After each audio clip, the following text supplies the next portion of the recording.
Welcome back to the shop, everybody. In today's video, I'm going to be taking you through the process of installing an MSD Atomic fuel injection system.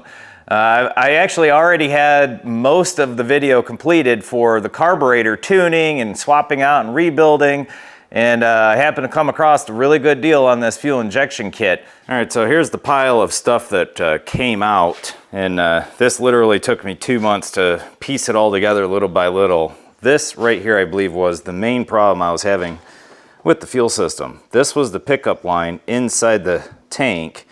You can see how there's barely any plastic left or rubber in there, and the rest of it is gone. And yeah, in place of the in-tank low-pressure fuel pump, they stuck this and then had this rigged into there. So this thing has still got a bunch of junk in it. So this was disgusting, and this was just collapsing every time the pump would start pulling.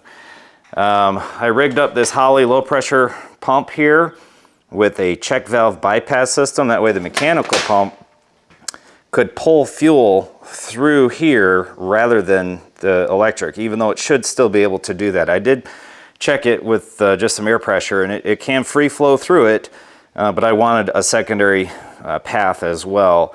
And this also allowed me to prime the system. I threw a switch under the dash, and I could just jump in it, hit the switch, I'd hear it click, click, click, click, click, click, click, click, click, and then fade away, and then I knew the system was primed. So a brand new mechanical pump that just got taken out, brand new Holley low pressure regulator, 5 to 9 or something like that, 4.5 to 9, with the gauge attached and everything. This is the Measure Man right off of Amazon.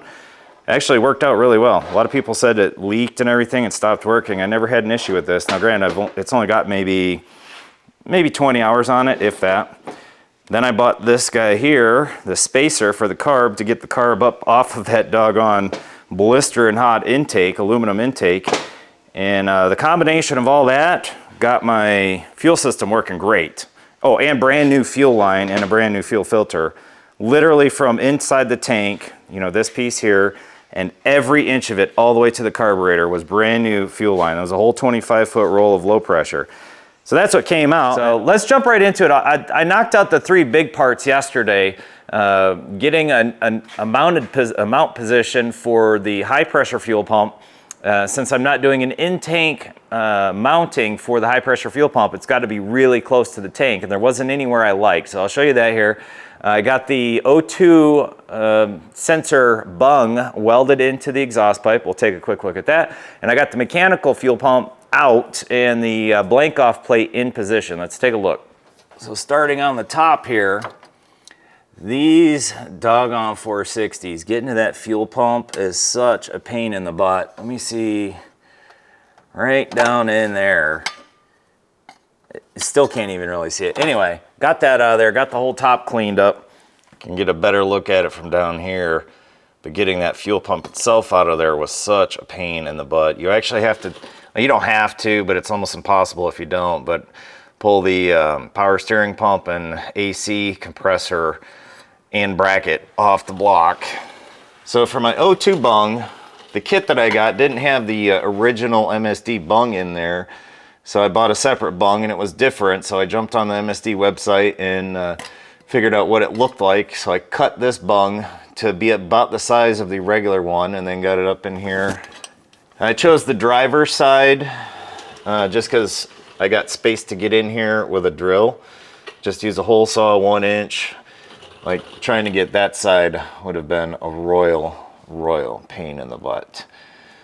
So that part's done.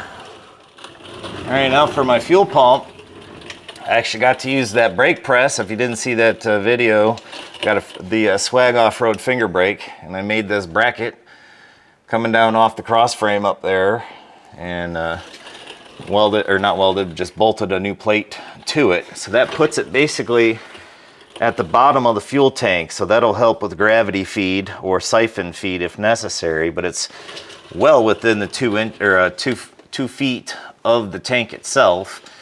Now I still have to get the plumbing put in and all of the wiring put in, and obviously getting a wire back here from way up there It's not going to be terrible, but not going to be fun, especially considering I just literally a month ago redid all of the wiring, double checked and re-wrapped everything. All right, so there's only two sensors that go to this system. One is a temp sensor, and the other one's the O2 sensor. So I've already drained some of the coolant out of the system. So now I need to get this other temp sensor. There's two of them in these Edelbrock Performer intakes. One of them I'm using, that's on your side here.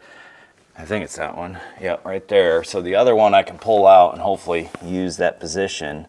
Right down in there is where what we're after. There's one that come out and one that's going in. I don't think that could have worked out any easier. That scares me. Makes me wonder what's coming. Something works out that nice. I'm looking at this. We got a port here. This one's plugged. Those are both vacuum ports. And I'm not drawing any vacuum off of this at all, so I need to plug both of those off.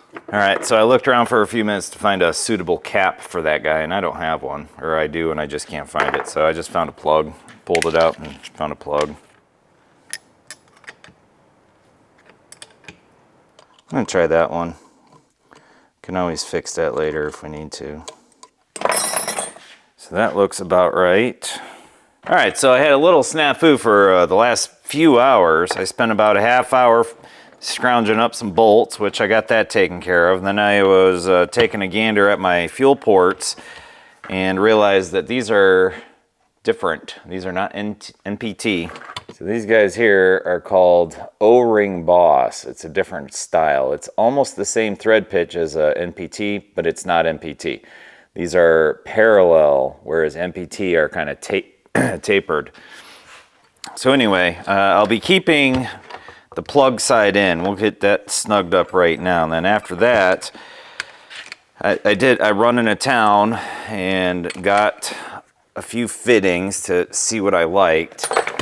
And I settled on this guy here. So this is an O-ring Boss on one side and then an NPT on the other. And then I'm going to use a 90 3/8 NPT. And here's how you can tell the difference. See how there's a seat in there for an O-ring, right in there. And I wanted the 90 just because this is going to be pointing towards the passenger side of the vehicle. So I figure I put a 90 on it. That can turn it aftward so that I can...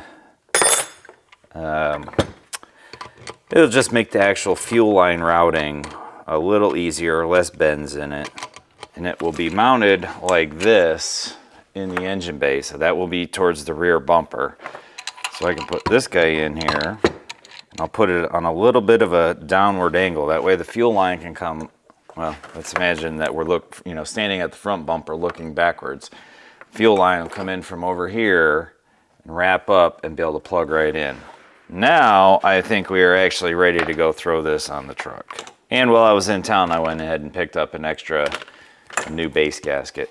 So I'm just going to kind of set this in place, get the bolts started. Then we'll fiddle fart around with the bracketry, see how we can get all that lined up. This has quite a bit more room in it for your bolts than the Edelbrock. So you can use actual, hex bolts if you want to. I've got these smaller hex bolts. So now I think we're on to plumbing. Get the fuel line put in and then the electrical wiring. All right, so I spent many hours last night getting everything kind of in place and wired up and plumbed. The only thing I got left to actually hook up, as far as I know, is the fuel line, the high pressure fuel line, and the positive and negatives. But I basically have everything in place. So we've got our temp sensor down here. I mounted the actual computer, or whatever it's called, the brain box, right up there under the valance, and I just used some self-tapper, so hopefully there's no major issues. I didn't hit anything on the back side. I was able to get most of the wiring kind of in place, and I'll go ahead and be zip tying all that here shortly. I've got this guy, the fuel line. I run it through the loops of the brake lines here and down there. Right down there, yep. That way it keeps it away from the steering shaft and the exhaust header, well, the exhaust itself. So hopefully all of that works out. Now, one big difference in my setup that is not covered in the doggone book is this is a 6A, MSD 6A. The book only shows examples of the 6AL. And from everything I can find, this set right here coming out of the 6AL has a gray wire as well. This white wire is not used. The red is your keyed ignition, keyed 12 volts, and then there should be a gray one coming out of here for your tach. The 6AL does not have either of these over here, but this yellow one is the tach on the 6A. So I wired it into the MSD yellow wire here, or white wire here, that is supposed to be for the tach, that's supposed to go with the gray wire coming out of this one. So we'll just have to see if that actually works. Now the fuel line power wire that the MSD Atomic comes with is nowhere near long enough to reach where I needed to go on this, 20-foot long truck. They give you a 15-foot wire as far as I know. So we'll get under here and take a quick look. So we'll just start right in the front, work our way back. I know I changed cameras. The zoom isn't as good, but the stabilization is a lot better, so holding it by hand should help. There's another look at our O2 bung, and I'll be fixing all this wiring right up in here. So I'll get this and the new fuel line and all of that zip tied up so it's out of the way, because we got the shifter linkage right up here and I don't need nothing chafing.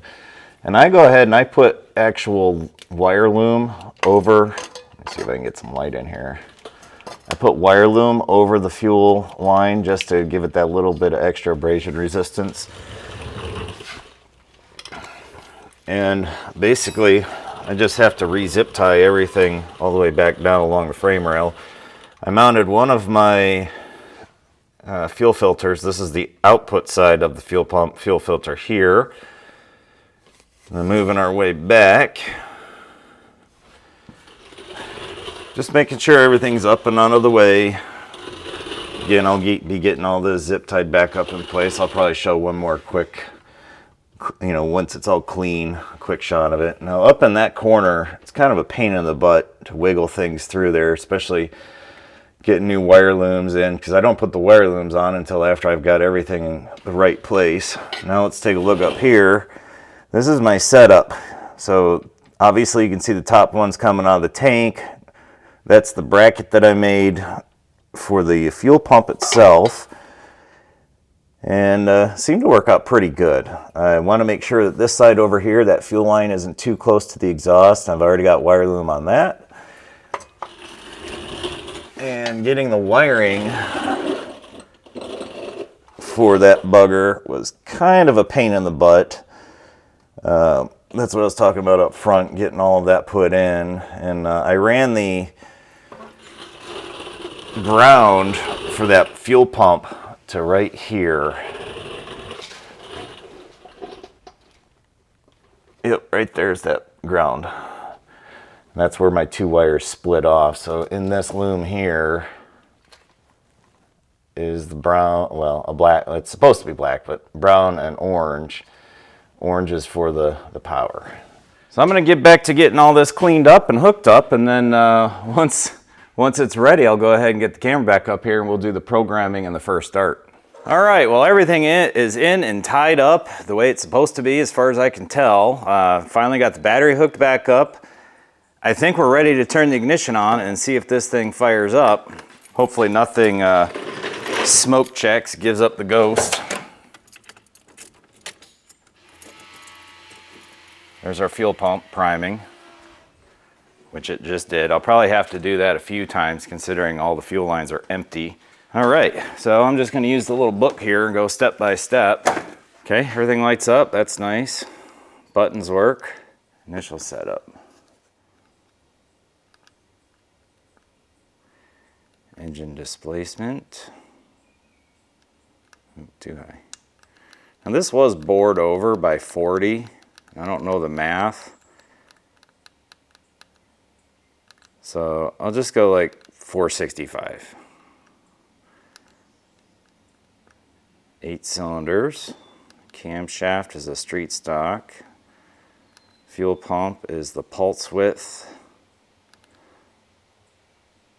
modulated. Okay. Idle RPM. I'm going to start with 800 and we'll adjust necessary if later. Sure, I'm never going to see 6,000 for a rev limit. Timing control needs to be disabled for now. That's something that with the 6A MSD ignition box we can actually do later. Okay, that's our initial setup. Air pump equipped, not applicable. Idle RPM, timing control, advanced setup. Fans I don't have. Air fuel targets, don't care about. Nitrous, timing control, all that's disabled. Pump squirt, power valve, enrich, nope, nope, nope. LCD, don't care about any of these display options right now. I've already done this throttle blade adjustment here, and it's close, so we'll see if it needs any tuning after that. Now we'll run through our pre-start checklist. I'm going to cycle the key a few times to get that pump to prime the system a few extra times. Then I'm going to search for fuel leaks. One more time.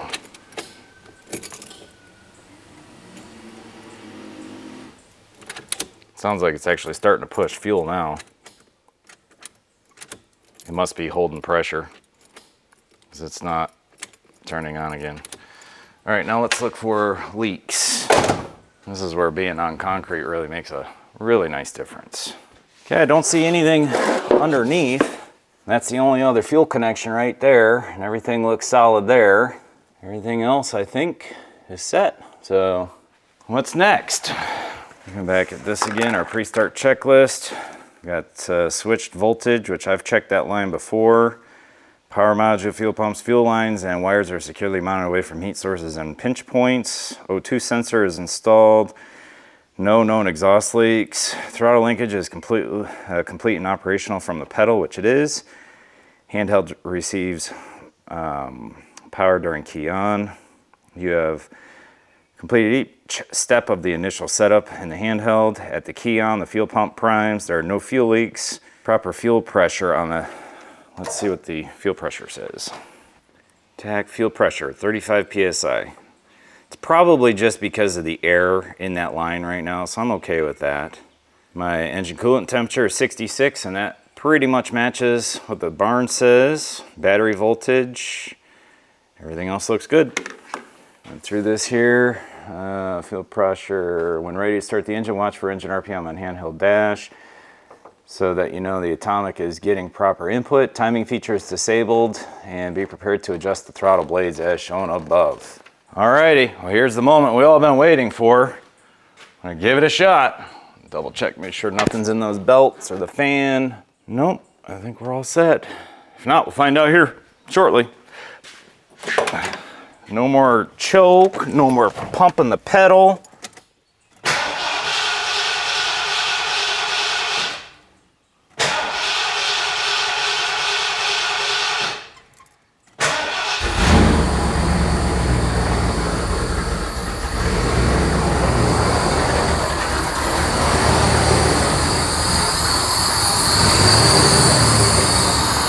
Kind of like I thought, a lot of air in that system. Let's go to the dash.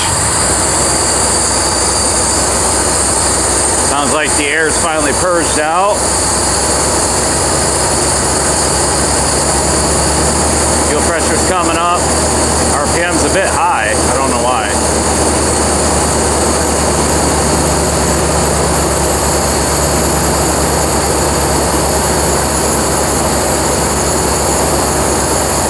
Fuel pressure 41, 42, I like it. Battery's looking good.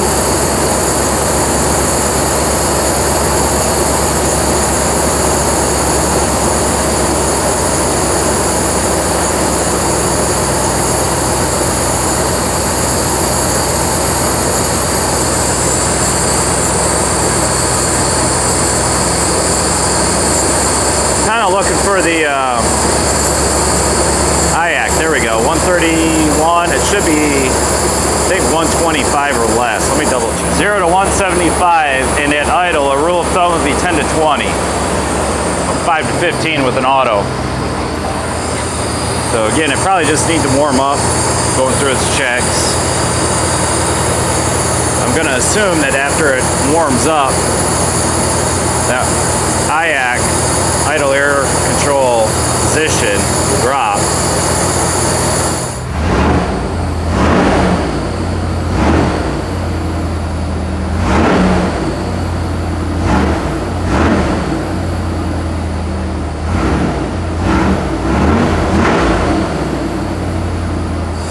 I'm not gonna lie, that throttle response is amazing compared to what it used to be.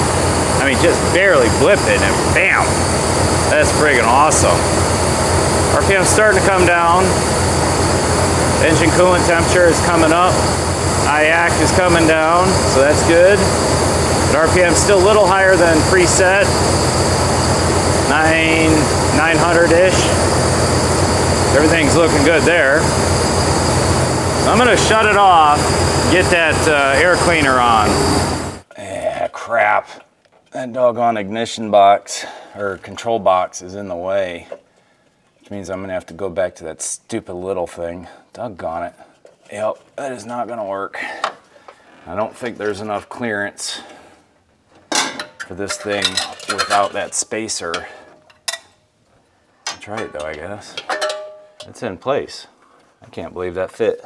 And probably gonna have to change out that stud though. Hey, I like it. Let's fire it back up, see what it sounds like with that on there.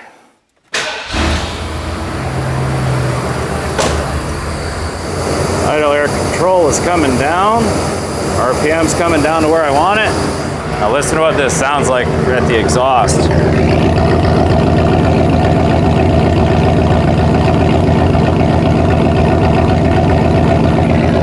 That sounds good.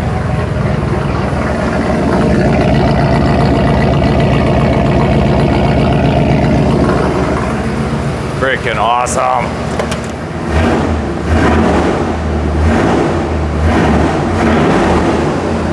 Holy crap, that's cool. Cool, cool, cool.